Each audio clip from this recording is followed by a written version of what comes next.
Saiu na madrugada anúncio de chegada de Paquetá ao Flamengo, Pedrão. Ele não vai mais. Pois é, várias outras notícias do Flamengo você vai acompanhar aqui. Torcedor rubro-negro, dá aquela moral de sempre, pô. Se inscreva no canal, aciona o sino da notificação, deixa o teu like, toca aí, meu parceiro, minha parceira. Tocou então bem comigo, rubro-negro? Vamos às notícias do Flamengo e hoje é dia de Campeonato Brasileiro, torcedor rubro-negro. A bola rola para São Paulo e Flamengo e São Paulo diretamente do Morumbis. Não é Morumbi, é Morumbis no plural, né? E com I, porque aliás já era com I, porque agora tem negócio lá do patrocínio, aquela coisa toda. E tomara que o Flamengo vença. Vamos acompanhar aqui as escalações de ambas as equipes. Torcedor rubro-negro, às 9h30 da noite, a bola rola e ó, com react no canal Três Irmãos Fla React. Então espero contar com a sua presença lá. Rolou uma confusão danada no último jogo. Espero que dessa vez seja mais tranquilo e que o Flamengo possa naturalmente vencer. No estadual, o time comandado pelo técnico Hernan Crespo vem de 2 derrotas para a Portuguesa no próprio Morumbis e por Palmeiras na Arena Barueri. Está distante da zona de classificação, aliás, perto do grupo que está para ser rebaixado. A situação do Flamengo no Campeonato Carioca não é muito diferente, mas é aquela história que eu sempre digo. Não pode olhar apenas os números. O Flamengo jogou boa parte do campeonato com a sua equipe reserva, aliás, não reserva, né? Com sub-20, enquanto o São Paulo tá jogando a ferro e fogo ali com os profissionais e está ali afundado numa crise profunda, protagonizada pelo seu presidente e pela história, naturalmente, também do São Paulo. Visitante, o Flamengo vai apenas para o seu 3º jogo com o elenco principal no ano de 2026. O último clube a voltar de férias foi o Flamengo, venceu o Vasco e perdeu a última partida para a equipe do Fluminense. Início ruim, início ruim no começo do Carioca, ameaça jogar o quadrangular do rebaixamento, mas o foco do Flamengo está total no Campeonato Brasileiro e na Supercopa do Brasil. A partida será transmitida pela Globo, GETV e Premier, mas você vai acompanhar lá a transmissão e também acompanha o nosso react da partida 1h30 antes. A gente já vai entrar ao vivo com você, torcedor rubro-negro. E aí na escalação do São Paulo tem aí o goleiro Rafael, Mike, Arboleda, Alan Franco, Wendel, Bobadilha, Marcos Antônio, que tá na mira do Flamengo aí para ser contratado. Quem sabe pode até avançar na contratação do Marcos Antônio nas próximas horas. Danielzinho, Lucas, Caleri e Ferreirinha. Essa é a escalação da equipe do São Paulo. O Flamengo deve ir a campo. Aliás, o Flamengo reincorporou atletas como Arrascaeta, Jorginho, né? Voltaram à lista de relacionados do Flamengo. O De La Cruz ainda suscita maiores cuidados, evidentemente. O Luiz Araújo é desfalque em função de dores musculares. E o Michael e o Alan não viajaram porque o Felipe não quis, por opção meramente técnica. E aí colocou 2 garotos ali no lugar, no caso o Douglas Telles e o Pablo Lúcio. É o que eu sempre digo, tem bons valores ali, só que no meio da molecada ali talvez não estejam se destacando. O Flamengo deve ir a campo com Rossi no gol, Varela na lateral direita, na zaga Léo Ortiz e Léo Pereira voltando aí a equipe do Flamengo, portanto. Aliás, como titular, ele já havia jogado, mas agora a dupla Léo volta. Do lado esquerdo, Alexandro, Eric Pulgar, Jorginho, Arrascaeta voltando ao time titular, Plata, Carrascal e Pedro. Essa deve ser a provável escalação do Flamengo. Ainda tem fora aí, além do Luiz Araújo, o De La Cruz, Danilo continua fora, só deve voltar na partida da Supercopa do Brasil no próximo domingo, daqui a pouco, no dia 1º de fevereiro. Ayrton Lucas, Saul e De La Cruz, meus amigos. Esses aí não jogam a partida de hoje, sequer foram relacionados para a partida, mas em função de problemas médicos. Quem apita hoje é o Wilton Pereira Sampaio, que olha, dos que tem aí, meus amigos, falar real para vocês, um dos menos piorzinhos que tem aí, viu? Eu não vou elogiar muito para dizer que é bom, porque não é bom também, né? Mas perante dos árbitros que tem aí, perante aos árbitros que tem aí, é um dos menos piores, 2, né? O bandeira número 1 é o Bruno Rafael Pires, o 2 é o Leone Carvalho Rocha e o VAR Rodrigo D'Alonso Ferreira. Espero que ele faça uma boa arbitragem de vídeo. A CBF está anunciando uma verdadeira revolução na arbitragem do Brasil. Tomara que dê certo para que o futebol brasileiro saia dessa lama no que diz respeito à arbitragem. Aí tá aqui, ó. Pilar 4, sobre arbitragem, tecnologia e inovação, impedimento semiautomático, que não vai começar hoje, vai começar no decorrer do campeonato. Smartwatch para árbitros pró, tá? Novas cabines do VAR serão disponibilizadas para arbitragem, softwares de gestão de desempenho, tá? Anúncio público das revisões, tá? E Ref Camera, que no caso seria o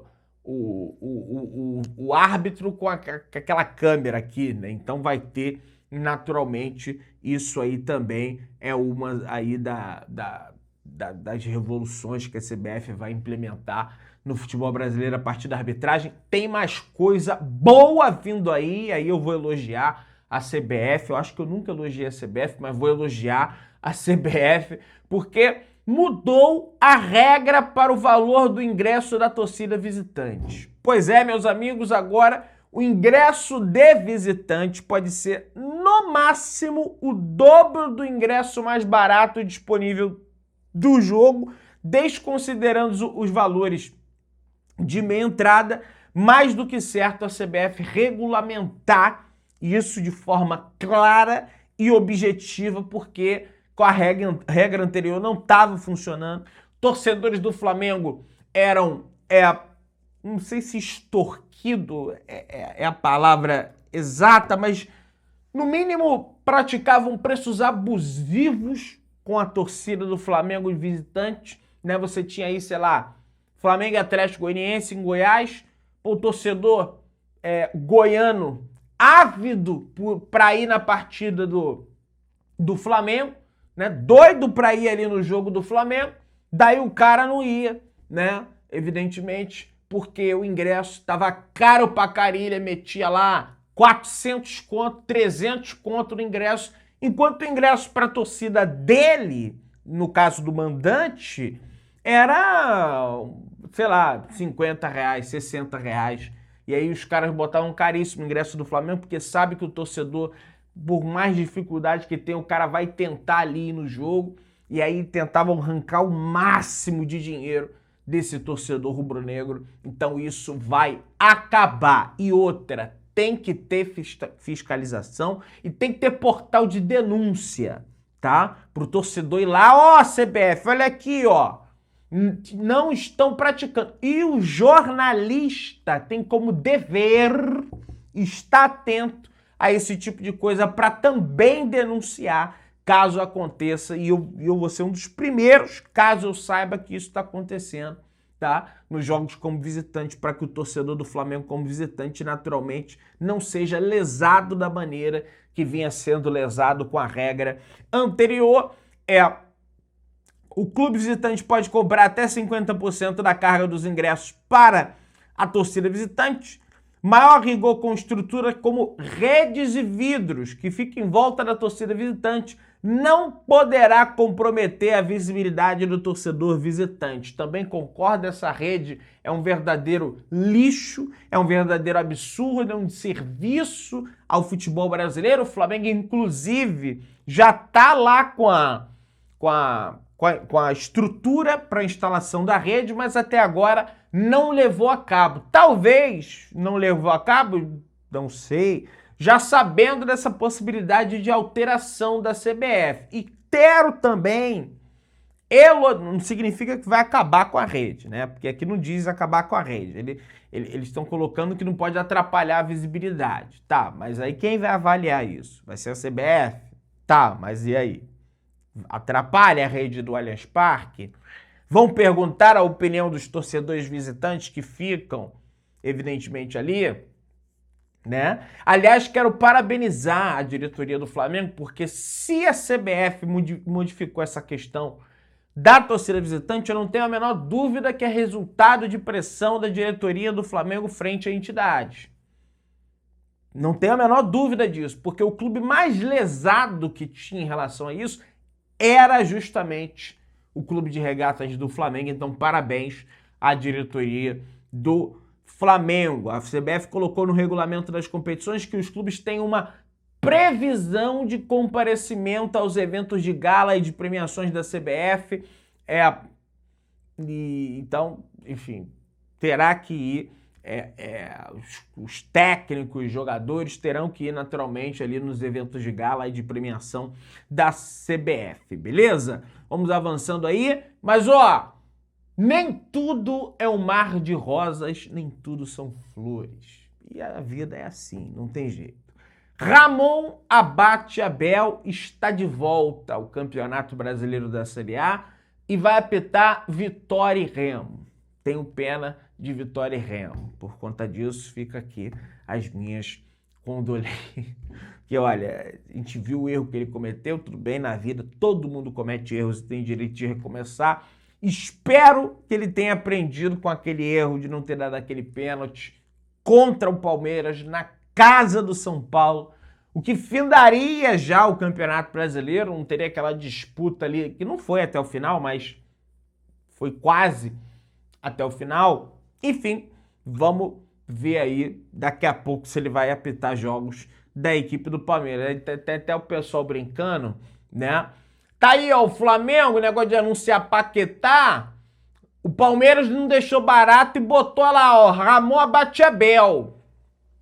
Vai apitar o jogo aí, né? O pessoal tá brincando com essa situação aí.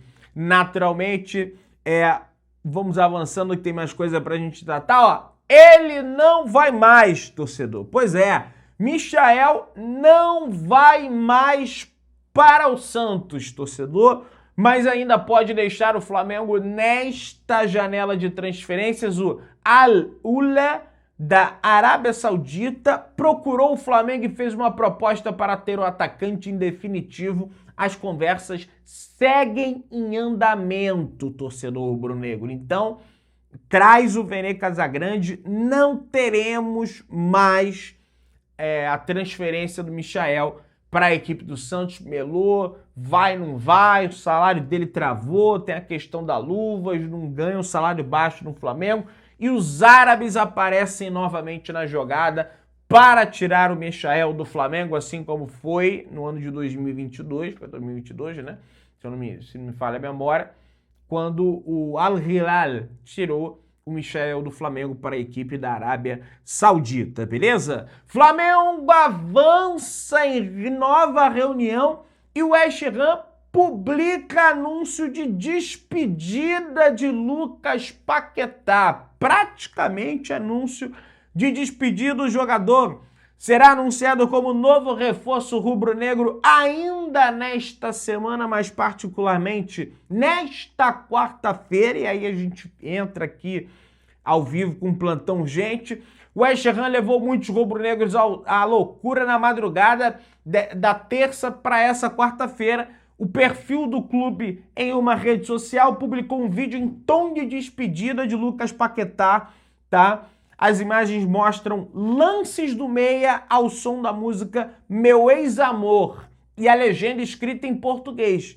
Amado Batista não errou quando disse. Olha aí, meus amigos, o GE apurou que de fato a negociação avançou mais um pouco na terça-feira. O dia se encerrou com mais otimismo do que começou. O cabo de guerra com os ingleses. O valor da segunda parcela a ser paga ainda em 2026 era a última pendência de longa negociação que passou por diversas etapas, preço total, ausência de bônus, liberação imediata, não, vai liberar no meio do ano, prazo para pagamento. Ao longo do dia as partes cederam um pouco mais e o Flamengo vai pagar ao todo 41 milhões de euros, tá? 41 milhões e 250 mil euros, 255 milhões de reais estendidos aí até o ano até janeiro de 2028. O dinheiro total a ser transferido ainda nesse ano virou uma questão pela equação, pois a equação do pagamento é considerada fundamental para o Clube Rubro-Negro cumprir os outros compromissos do orçamento de 2026. O Flamengo tem outras contas, naturalmente, a pagar. Pelo lado do West Ham, que pedia cerca de 5 milhões de euros a mais nos próximos 11 meses, a diferença impacta na conta do fair play financeiro e novos investimentos. O Flamengo, que já começou a redigir o contrato de Paquetá, vai anunciar a contratação do jogador. Mais uma vez, a postura, a conduta, o sentimento irredutível que não negocia não vestir a camisa do Flamengo, o tesão de vestir a camisa do Flamengo, de Lucas Paquetá, a vontade, a avidez, sabe? Ajudou e muito o Flamengo para que esse negócio espetacular, para que esse negócio que, olha, depois de muito tempo o futebol brasileiro mostra sua força perante a um clube inglês, perante a um clube que está na zona da Libra, não é nem do euro, perante ao clube que pertence ao país, que é uma das, né? Não é a primeira, não é a segunda, mas é uma das maiores potências econômicas em função de situações que a gente sabe quais. O Flamengo foi lá e tira o camisa 10 desse clube. Como clube brasileiro, como clube aqui na América do Sul, inserido em outro contexto, inserido em outra realidade, e o Flamengo vai lá e tira esse jogador, e isso tem um significado enorme, tá? Pelo menos na minha humilde avaliação, tá? O Flamengo sinalizou ao empresário de Bruno Henrique, torcedor rubro-negro, o interesse em renovar o contrato do jogador, do atacante, por mais um ano, até o final do ano de 2027. O técnico Felipe Luiz conta com o jogador e a diretoria aposta em sua excelência resposta física e técnica, destacando que ele mantém uma das maiores quilometragens do elenco. Olha isso, mesmo mais velho, mais veterano, mais experiente, desgastado pelo tempo ali do futebol, ele tem uma das maiores quilometragens dentro de campo. O staff do atleta desmentiu boatos ali de que o Flamengo teria recusado uma renovação, lamentando as tentativas,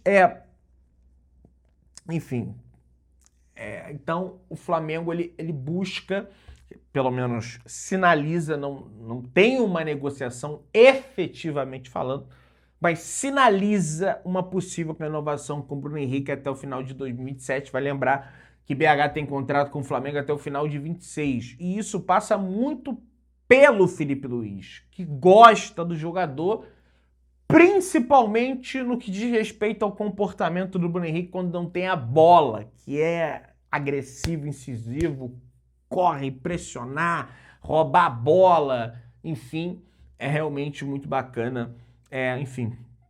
E vai depender também do desempenho dele no restante do ano para o Flamengo decidir se renova ou não o contrato do BH. Enfim, você que tá aí, dá aquela moral de sempre, se inscreva no canal, aciona o sino da notificação, deixa o teu like, tamo juntão, saudações rubro-negras.